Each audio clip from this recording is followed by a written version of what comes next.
नमस्कार साथियों। जी फायर के कुछ लेटेस्ट अपडेटेड इंफॉर्मेशन में आइए जानते हैं। अदालत में दरिंदे संजय राय के बयान से साफ हो गया है कि कोलकाता अस्पताल रेप कांड में एक से ज्यादा लोग शामिल थे। दरिंदे संजय ने गलती से एक ऐसा बयान दे दिया है जिससे साफ हो गया है कि इस कांड में वह अकेले नहीं था। अब सीबीआई का शक हकीकत में बदलने लगा है। 10 दिन बाद अब यह साफ होने लगा है कि महिला के साथ दरिंदगी में तकरीबन 7 लोग शामिल थे। एक भयंकर खुलासे में बताया गया कि करीब 7 लोगों ने शराब पी, फिर उन्होंने पीड़िता के हाथ कसकर पकड़े, उसे मारा पीटा और उसके साथ बलात्कार किया। खुलासे में यह भी दावा किया गया कि उन 7 लोगों में से 2 ने महिला के टांग पकड़कर जरासंध की तरह अलग कर दिया, फिर संजय को बुलाया। लेकिन यह तो कुछ भी नहीं, आगे ऐसे ऐसे खुलासे हुए हैं। इसके बाद यह साफ हो गया है कि यह काम अकेले संजय का नहीं था, बल्कि इसमें कई लोग शामिल हैं। अब प्रिंसिपल समेत 7 लोगों का बचाना नामुमकिन है। सब कुछ जानेंगे विस्तार से, लेकिन आगे बढ़ने से पहले आप सभी के लाइक और कमेंट के लिए शुक्रिया। इस वीडियो के लिए एम करते हैं 10,000 लाइक्स। दरअसल अदालत में दरिंदे संजय ने वह कबूल कर लिया है जिसके इंतजार में पूरा भारत मुंह लटकाए खड़ा था।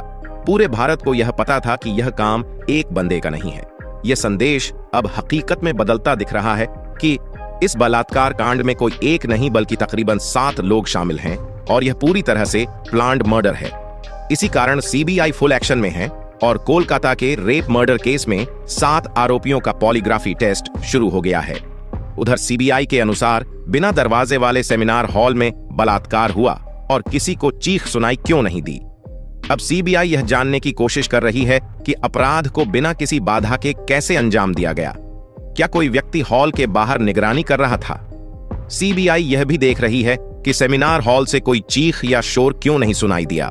इन सभी तथ्यों से यही साफ होता है कि महिला के साथ दरिंदगी सेमिनार हॉल में नहीं बल्कि कहीं और की गई थी।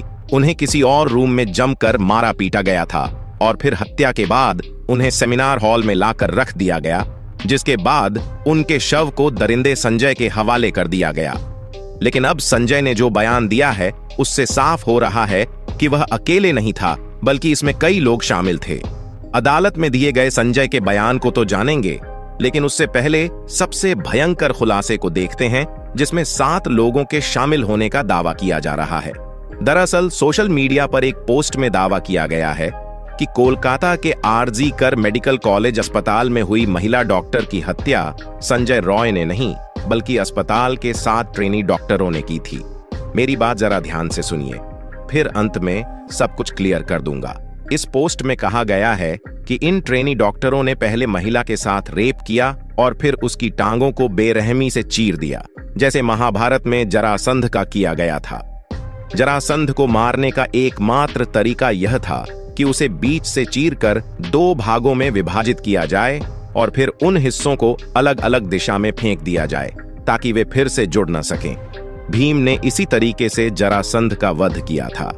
एक्टिविस्ट मधु किश्वर ने सोशल मीडिया प्लेटफॉर्म एक्स पर इस बारे में एक पोस्ट किया जिसमें उन्होंने बताया कि अस्पताल में काम करने वाली एक महिला डॉक्टर और उसकी दोस्त के बीच हुई फोन कॉल बातचीत में यह दावा किया गया है। उन्होंने इस बातचीत का ऑडियो भी शेयर किया जो बंगाली में है। माना जा रहा है कि सीबीआई को इस ऑडियो कॉल से कई गंभीर सुराग मिल सकते हैं। मधु किश्वर के अनुसार इस बातचीत में कहा गया है कि महिला एक बहुत ही होशियार स्टूडेंट थी, लेकिन उसे अस्पताल और प्रिंसिपल के कुछ बेहद भयानक राज्य पता थे, जिसके कारण उसे धमकियां दी जा रही थीं कि उसे अपनी थीसिस पूरी नहीं करने दी जाएगी। लेकिन इसके बावजूद भी महिला डरने वाली नहीं थी। उसने इसका विरोध किया और कहा कि अगर उसे परेशान किया गया तो वह अस्पताल की काली करतूतों को उजागर कर देगी। जिसके बाद पिछले 6 महीनों से उसे लगातार परेशान किया जा रहा था। उसे बिना रुके 26 घंटे की नाइट शिफ्ट पर रखा जा रहा था और उस पर भारी काम का प्रेशर डाला जा रहा था। चेस डिपार्टमेंट के हेड, सीनियर पीजीटी और अन्य लोग भी इस बात से वाकिफ थे कि प्रिंसिपल और उनके ग्रुप नेक्सस का इस स्टूडेंट पर कितना दबाव था। इस बात से साफ है कि प्रिंसिपल समेत पूरा अस्पताल उस महिला के खिलाफ खड़ा हो गया था, क्योंकि वह सच और न्याय के लिए झुकने को तैयार नहीं थी। इस सब के बावजूद वह लड़की अपने स्टैंड पर अडिग थी। 9 अगस्त 2024 की रात इन सभी ने मिलकर उसके खिलाफ साजिश रची। पोस्ट में बताया गया कि रेप और मर्डर पहले से प्लान किया गया था।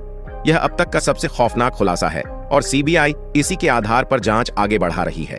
बातचीत में यह भी कहा गया कि पहले कई पीजीटी और सीनियर डॉक्टर्स सेमिनार रूम में आराम करते थे, लेकिन उस रात पीड़िता को अकेले वहां सोने के लिए कहा गया।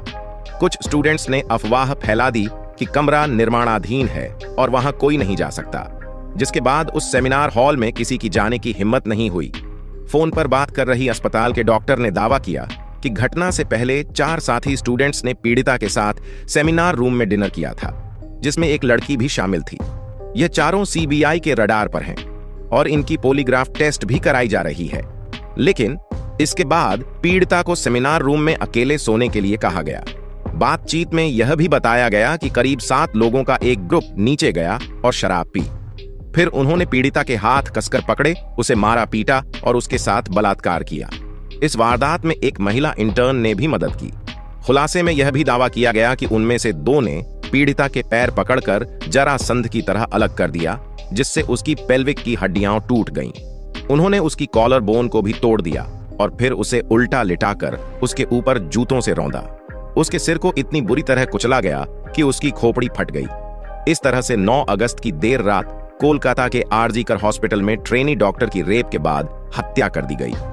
देखिए, अगर यह सभी बात सच है तो फिर सीबीआई को इन 7 लोगों के खिलाफ सबूत जरूर मिलेगी और संजय के साथ इन 7 को भी कड़ी सजा मिलनी चाहिए। इसके बाद जब ये सभी लोग वारदात को अंजाम देकर सीढ़ियों से नीचे उतरे तो संजय रॉय को देखा, जो ग्रुप डी के दूसरे कर्मचारियों के साथ शराब पी रहा था। इन डॉक्टरों ने संजय से कहा कि सेमिनार रूम में जाओ, वहां तुम्हारे लिए एक लड़की है। इसके बाद संजय ने अर्धनग्न शव के साथ बलात्कार किया ताकि उसका वीर्य पीड़िता की योनि में मिल सके। सुबह पीड़िता का अर्धनग्न शव मिला था। इसके बाद देश भर के डॉक्टरों ने विरोध प्रदर्शन किया।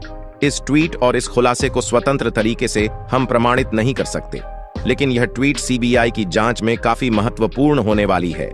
माना जा रहा है कि सीबीआई ने भी 7 लोगों को रडार पर लिया हुआ है। कोलकाता के रेप मर्डर केस में 7 आरोपियों का पॉलीग्राफी टेस्ट शुरू हो गया है। मुख्य आरोपी संजय रॉय का टेस्ट जेल में ही हो रहा है। इसके अलावा सीबीआई ने आरजीकर मेडिकल कॉलेज के पूर्व प्रिंसिपल डो संदीप घोष, 4 डॉक्टर जो वारदात की रात पीड़िता के साथ थे और एक वॉलेंटियर से भी पूछताछ कर रही है। इन सभी का पॉलीग्राफ टेस्ट सीबीआई के कोलकाता ऑफिस में हो रहा है।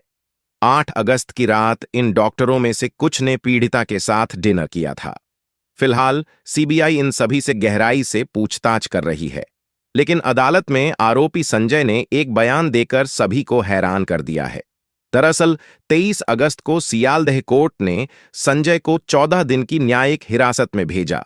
इसी सुनवाई के दौरान संजय पॉलीग्राफी टेस्ट के लिए भी तैयार हुआ था।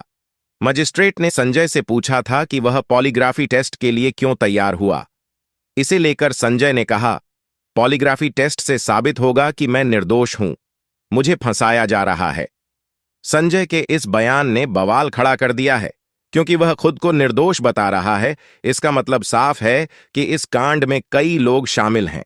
इसी कारण सीबीआई फुल एक्शन मोड में आ चुकी है। सीबीआई का मकसद इन कर्मचारियों के बयानों को जांचना है, क्योंकि बाकी मेडिकल रिपोर्ट्स जैसे पीड़िता के शरीर से लिए गए DNA, vaginal swab, PM blood उन्हें सीधे तौर पर घटना से जोड़ने में नाकाम रही हैं।